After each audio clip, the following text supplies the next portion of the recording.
Defying international calls, Venezuela holds contentious election. Caracas. Venezuela President Nicolas Maduro defiantly followed through Sunday with his pledge to hold an internationally condemned election, creating a critical new stage in a long-simmering crisis that could mint the Western Hemisphere's newest dictatorship.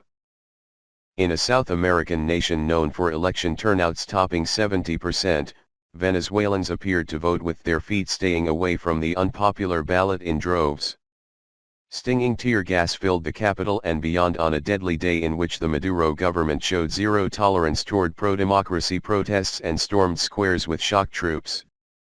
Those citizens who did vote came under the watchful gaze of 326,000 National Guards and police. The election, decried as illegitimate by a growing number of nations, will create what critics call a puppet Congress with vast powers to rewrite the Constitution and supplant the opposition-controlled National Assembly, leaving all branches of government under firm socialist control. Venezuela has screamed with its silence, said Julio Borges, head of the National Assembly. Late Sunday, the government extended voting hours, claiming that large numbers of people were still at polling stations because of a massive turnout. But at least 10 stations in the relatively more pro-government western swath of Caracas were virtually empty hours before voting was scheduled to end at 6 p.m. The opposition, which boycotted the election, declared turnout was 12%.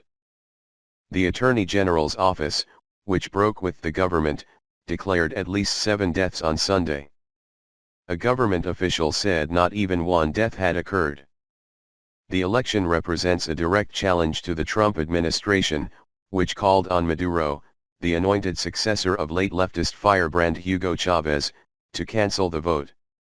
Washington already has targeted the assets of top Venezuelan officials. The administration's options now range from more individual sanctions to a cut-off of imports of Venezuelan oil that could further cripple the country's devastated economy and at least temporarily ease the price of gas in the United States.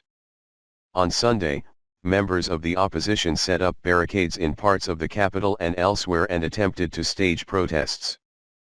But the government responded with extraordinary force.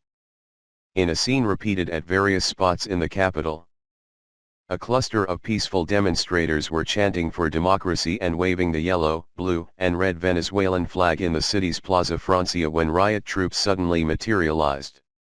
They fired tear gas, sending demonstrators fleeing for cover.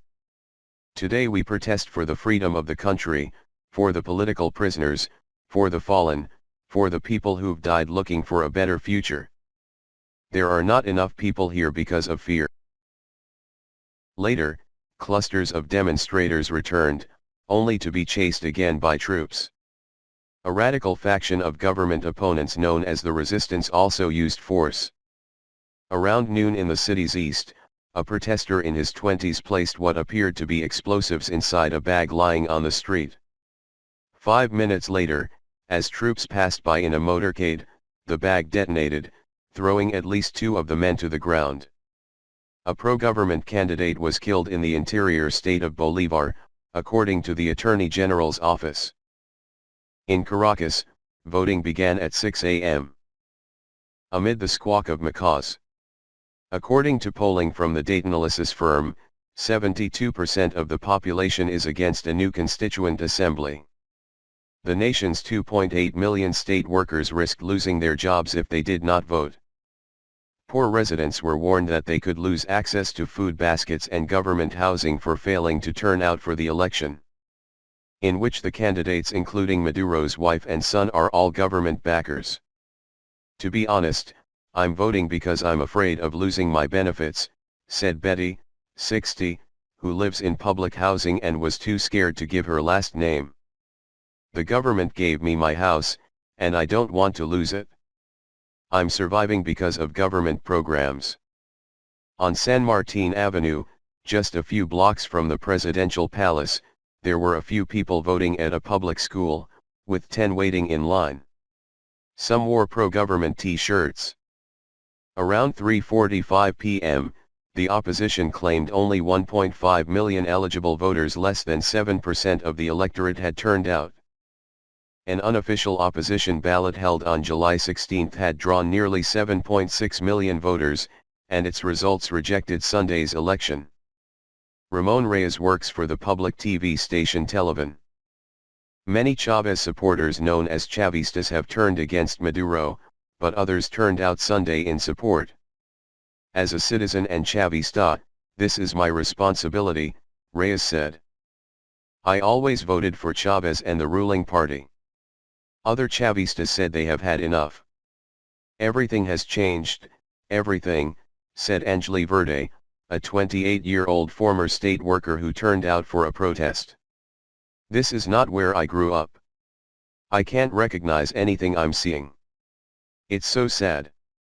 Seeing other people who still have faith is what gives you energy and strength to go on.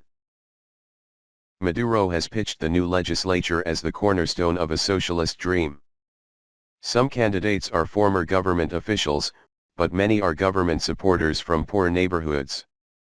The 545-seat body, Maduro says, will shift power away from traditional politicians and institutions towards socialist activists and slums, a move that critics say will sideline the opposition, benefit those who rely on government patronage, and increase official control. Maduro cast his ballot in front of national TV cameras with his so-called fatherland card, which voters were required to use to prove their participation and ensure future government benefits. Suggesting systemic errors, the screen read, "This person doesn't exist," or was annulled before the camera immediately changed focus. Later, Maduro claimed a success. It was and still is a successful day with great popular participation, he insisted on television. The oligarchy doesn't have its eyes or ears on the people, and it never has. We don't care about the opinion of the oligarchy. Officials and journalists from the pro-government station Telesur tweeted photos of lines at voting centers. Early Sunday, reports surfaced of violent confrontations between government forces and residents in western Caracas and the suburbs. On Saturday night, public security forces conducted raids in the center of the city and shot 2 young men in the state of Mérida. The decision to hold the vote appeared set to prolong and deepen the suffering of the people of Venezuela, where hyperinflation and scarcities have sent poverty soaring, crippled medical care and increased hunger. A tube of toothpaste now costs more than 1 day's salary at the minimum wage. The government, meanwhile, was bracing for further international isolation.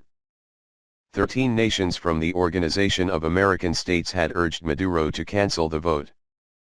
On Twitter, Nikki Haley, the U.S. ambassador to the United Nations, wrote, "Maduro's sham election is another step toward dictatorship. We won't accept an illegitimate government. The Venezuelan PPL and democracy will prevail." Colombian President Juan Manuel Santos said Friday that his country would not recognize Sunday's vote.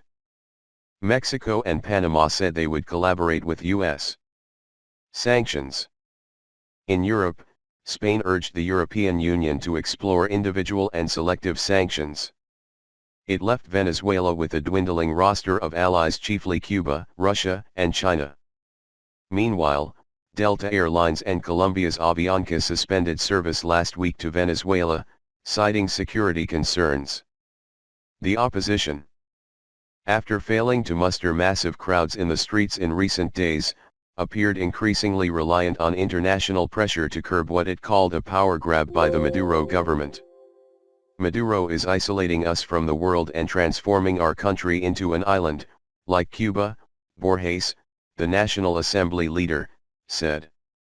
For the opposition, which has portrayed the vote as the 0 hour for Venezuela's democracy, the challenge is to find a way to reinvigorate an exhausted resistance. After 4 months of street protests in which thousands have been detained, the question is whether it can find new momentum. In a sense, the new Constituent Assembly also poses risks for Maduro. The body will be all-powerful, in theory, its authority will be even greater than the president's.